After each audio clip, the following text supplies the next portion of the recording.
سکیں. کیا زبردست سوال ہے. کیا بات ہے. کیا نام ہے آپ کا؟ مریم شاہین.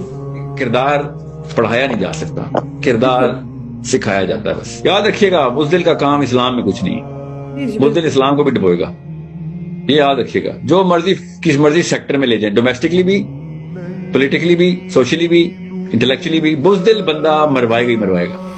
میرا آپ سے سوال یہ ہے، I hope I can articulate it well.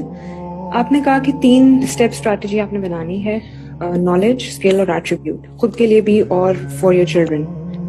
اگر ہم بچوں کی بات کرتے ہیں تو اگر ہمارے پاس اتنا نالج نہیں ہے تو ہم ان کے لیے نالج آؤٹ سورس کر سکتے ہیں. Yes. اگر ہمارے پاس اسکل نہیں ہے تو ہم ان کے لیے اسکل آؤٹ سورس کر سکتے ہیں. لیکن Yeah. ہمارے پاس اگر ایٹریبیوٹس نہیں ہیں ان دا پیرنٹس تو No, پہلے پھر 10-12 سال میں مشکل ہوتا ہے کہ ہم ایٹریبیوٹس آؤٹ سورس کر سکیں. میں اس لیے تو کہہ رہا ہوں کہ اس نسل کو قربانی دینی پڑے گی اور ایڈمٹ کرنا پڑے گا کہ یار میں فیلئر ہوں اسلام میں، تجھے پاس کرانا ہے تو میرے پہ نہ جائیں، جو میں کروا رہا ہوں نا، جو تیری ریسورسز اکٹھی کر رہا ہوں اس پہ رہ. ٹھیک ہے، اس کنفیشن کی بنا پہ اللہ برکت ڈالیں گے، ورنہ ایٹریبیوٹس تو ہمارے ڈیولپ نہیں کیے گئے کہ ہم اپنے بچوں کو علی بن ابی طالب یا عمر بن خطاب بنا سکیں. ہاؤیور ایک ایٹریبیوٹ تو آپ کو ڈیولپ کرنا پڑے گا جو اللہ تعالیٰ دے گا بھی انشاءاللہ. نیت بنائیں گی نا تو وہ ایٹریبیوٹ آ جائے گا، اور وہ کیا ہے کہ آپ خلوص کے ساتھ، سنسیریٹی کے ساتھ اٹیمپٹ کریں. جو سنسیریٹی ہے نا وہ اللہ نے گفٹ دی ہوئی ہے ماں باپ کو، تو اس کے اوپر وہ کرج دکھانی پڑے گی. کیا کرج ہے کہ میں تو نہیں کر سکا، میرے ماں باپ نے نہیں وہ ایٹریبیوٹس بنائے، مگر میں وہ قربانیاں دوں گا یا دوں گی کہ جس کی وجہ سے میرے بچوں کا کیریکٹر بلڈ ہوگا. ٹھیک ہے، لڑوں گی میں اپنے معاشرے سے، خاندان سے کہ نہیں اسلام اور میرے بچے کے بیچ میں کچھ نہیں آئے گا. ٹھیک ہے، یہ کرج تو چاہیے ہوگی. تو یہ کرج اللہ تعالیٰ بچہ پیدا کرتے ہی ماں میں ڈال دیتا ہے. کرج کی وجہ سے کافی سارے اور ایٹریبیوٹس جو ہے نا وہ ڈیولپ ہو جاتے ہیں، وہ آؤٹ پٹ ہوتی ہے. وہ ایٹریبیوٹس کو پہلے آپ نے لکھنا ہے، پھر ریورس انجینئر کرنا ہے. خالی ایمٹی مطلب خالی کرج کو میں نے کہیں چینل تو کرنا ہوگا نا. بالکل ٹھیک ہے، تو کریٹیکل تھنکنگ میں آپ کو اس کا ایکو سسٹم جو ہے نا ہم نے بنایا وہ اسی بیس پہ بنایا ہوا ہے نا، پورا میپ ہے وہ ابھی ویب سائٹ پہ نظر آ جائے گا آپ کو کہ بچہ پچھلے جتنے بھی پشتیں گزری ہیں ان کے اس میکینزم کو توڑے گا تو امپروومنٹ لے کے آئے گا. تو اس میکینزم کو توڑنے کے لیے ایک کریٹیکل تھنکنگ ضروری ہے کہ سوچوں تو صحیح، کیا پتا غلط بتا رہے ہوں. ہاں جی، سب سے بیسک میں کوئی نبی تھوڑی ہے میرا باپ یا میرے ماں، کیا پتا غلط ہو آپ. تو کریٹیکلی ایویلویٹ کرنے کی اسکل تو ہونی چاہیے نا. یہ ایٹریبیوٹ بہت ضروری ہے کہ یہ اسکل بنی ہوئی ہو. یہ ایٹریبیوٹ کہ میں کرج سے چیلنج کر سکوں، کس اسکل کے تھرو ویلیڈیٹ کروں گا کریٹیکل تھنکنگ کو کے تھرو. اس کے بعد ایموشنل انٹیلیجنس. کیوں میں نے یہ 2 کورسز سب سے پہلے ہم نے کیوں سٹارٹ کیے ہیں ایکو سسٹم میں؟ یہ بیسکس ہیں کہ پہلے میں پرانا اس چکے کو تو توڑوں اور پھر نئے چکے کو چلانے کے لیے مجھے اتنا پریزنٹیبل اور اپنے آپ کو اتنا ایموشنلی انٹیلیجنٹ کرنا پڑے گا کہ لوگ مجھے سن سکیں. میں اتنا اٹریکٹیو ہوں کہ لوگ کہیں کہ not only that he makes sense because of his critical thinking and his IQ and his logical sense, but he is very attractive to listen. ایک مسلمان کیوں مولوی بیزار ہے؟ مولوی ایموشنلی انٹیلیجنٹ نہیں ہوتا، سمجھ رہے؟ تو یہ 2 بیسکس ہیں کہ آپ نے ایک دفعہ پچھلا چکا توڑ دیا تو اگلے چکے کو چلانے کے لیے یہ 2 بیسکس ہیں. اس کے بعد کمیونیکیشن اسکل آتی ہے. ٹھیک ہے، اس کے دیر سو مینی لسٹ ہے نا پوری. پھر میں کیوں اسٹیم فیلڈ کی طرف کر رہا ہوں؟ ایکو سسٹم میں اگلے سارے سبجیکٹ اسٹیم فیلڈز کے آ رہے ہیں. کیوں آ رہے ہیں؟ کیونکہ بھائی اس وقت جو اصلی فرعون سے لڑائی کرنی ہوتی ہے انٹلیکچوئل وارفیئر کی ہے. وہ اگلا قرآن کو مانتا ہوتا، ساری دنیا مسلمان ہوتی ہے اور پھر بھی یہ حالات ہوتے، تو پھر ہم کہتے ہیں نہیں یار قرآن کے تھرو آنسر دیں. وہ تو قرآن کو ہی نہیں مانتے. ٹھیک ہے، اس وقت تو فرعون اور موسیٰ کی لڑائی چل رہی ہے. تو اس وقت ہم نے وہی والا کام کرنا ہے کہ جو کہ حضرت موسیٰ علیہ السلام نے کیا.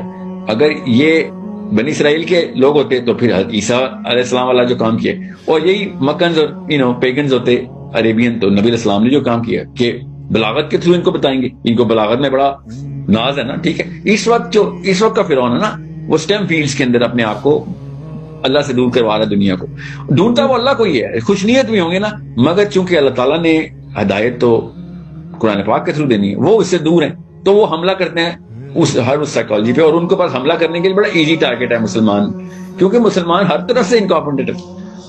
So we need to play the same game with our own rules. We know the psychology, we know how it works. Okay, we just need to place our competence in the right zones. intellectual warfare is far superior than physical warfare. असली जहाद intellectual warfare है, ठीक है. दूसरे वाला जहाद की जरूरत पड़ेगी तो करना पड़ेगा, उसके लिए ट्रेनिंग तो लेना, मगर इंटेलेक्चुअल वॉरफेयर की तो जीरो है. हमने तो पहले ही मान लिया कि नहीं जी, चूंकि गोरा है, फिजिक्स का साइंटिस्ट है, बस जो कहेगा हम कुरान को भी ट्रम्प कर देंगे, ठीक है. सो इमीडिएटली ना हमने भी ये शिफ्ट किया. मैं आपको आप तफसील में तो नहीं जाऊंगा, वो वेबसाइट पे देख लीजिएगा कि ये दो बेसिक स्किल्स जो है ना एडल्ट्स के लिए, क्रिटिकल थिंकिंग की और टीनेजर्स के लिए भी, और इमोशनल इंटेलिजेंस की बेसिक्स है, मेरिट है, कि इसके अलावा तू पुरानी ट्रेन नहीं रोक सकता जो चलती हुई है, उसके नीचे आ जाएगा. बिल्कुल. अच्छा, जो करेज की बात है, ये कैरेक्टर एट्रीब्यूट है, ये स्किल नहीं है. Courage is an attribute of the character, ठीक है. ये इसके लिए प्रोजेक्ट्स और टास्क, देखिए किरदार पढ़ाया नहीं जा सकता, किरदार सिखाया जाता है बस. तो उसके लिए पै दर पै कुछ ऐसे मराहिल से गुजारना पड़ेगा बच्चों को भी और बड़ों को भी, कि दो तरह की करेज होती है, फिजिकल और इमोशनल. फिजिकल करेज बहुत आसान काम होता है, इस तरह की फिजिकल स्पोर्ट्स में डाला, बॉक्सिंग कराई, MMA कराया, लड़कियों को भी लड़कों को भी self defence training, gun train होंगे, फिजिकल करेज आ जाएगी. इमोशनल करेज का असली मसला होता है जब अपने माँ बाप को चैलेंज करना होता है, जब खानदान को चैलेंज करना होता है, जब किसी ट्रॉमा को चैलेंज करना होता है, कि अपने आप को चैलेंज कर दूं. ये बड़ा घोड़ा इधर डाउन हो जाता है आके, बड़ा पहलवान इधर जो है ना चारों खाने चित हो जाता है कि यार इमोशनल करेज नहीं आ सकती, लड़ाई करवा लो मेरे से, गोली खा लूंगा, मगर कन्फ्रंटेशन नहीं होगी मेरे से. समझ रहे हैं? अभी सामने इमरान खान बैठा हो, कोई कह सकता है कि खान साहब उइगर मुस्लिम्स के बारे में क्यों नहीं आपने एक पूरी कैंपेनिंग की थी जब आप वो थे, या आप जब डोनाल्ड ट्रंप के साथ बैठे थे तो आपने असली बातें क्यों नहीं की थी?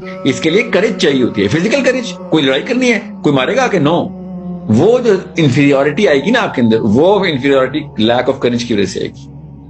समझ रहे कि किस बात से डर रहे हैं? वो उसकी पॉलिटिकल पोजीशन की वजह से डर रहे हैं. नवाज शरीफ सामने बैठा हो और कहीं सर ओबामा साहब कोई अल्लाह मियां तो नहीं बैठे हुए, तो ऐसे ही आप ऐसे कहां पर सजदा कर रहे हैं उसको?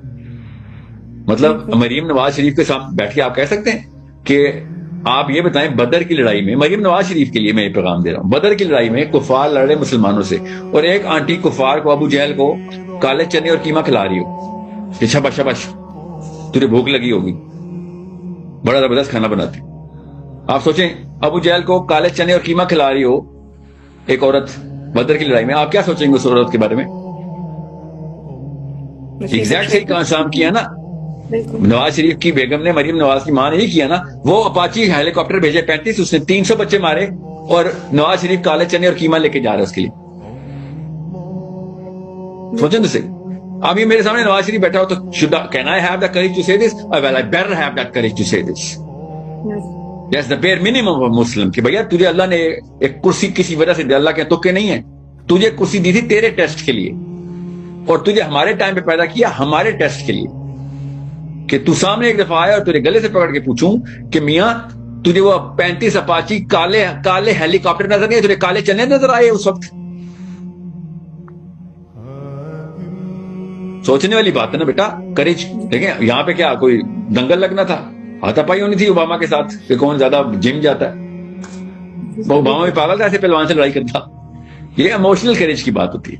बिल्कुल बिल्कुल. सर एक चीज मैं करेज में आपसे पूछना चाहूंगी, correct me if I am wrong. मैंने जो ऑब्जर्व किया है पेरेंट्स में, मदर और फादर, अगर फादर में करेज है, even though is not a practicing Muslim, लेकिन करेज है तो उसके बच्चों में वो करेज आता है, वो ऑटोमेटिकली उनको ट्रेन करता है.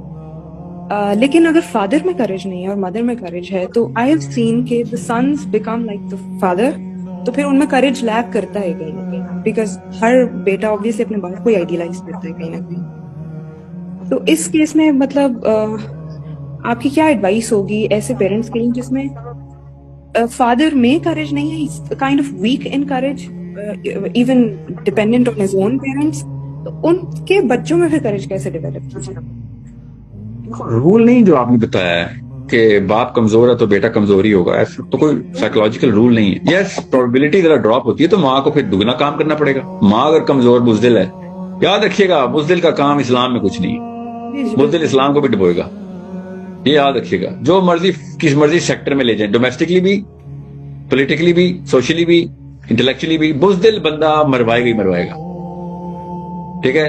हजरत उमर खत्ताब ने दुआ की, या अल्लाह मुझे कवी काफिर और ज़ईफ मोमिन के शर से बचाई. बिल्कुल. ठीक है. ज़ईफ मोमिन बाबा नहीं है, वो ये बुजदिल कि कमजोर ईमान के कांप जाएगा, भाग जाएगा. ये ऐन उस मौके पे जो है ना नुकसान पहुंचाएगा जिस मौके पे सबसे ज्यादा जरूरत होगी.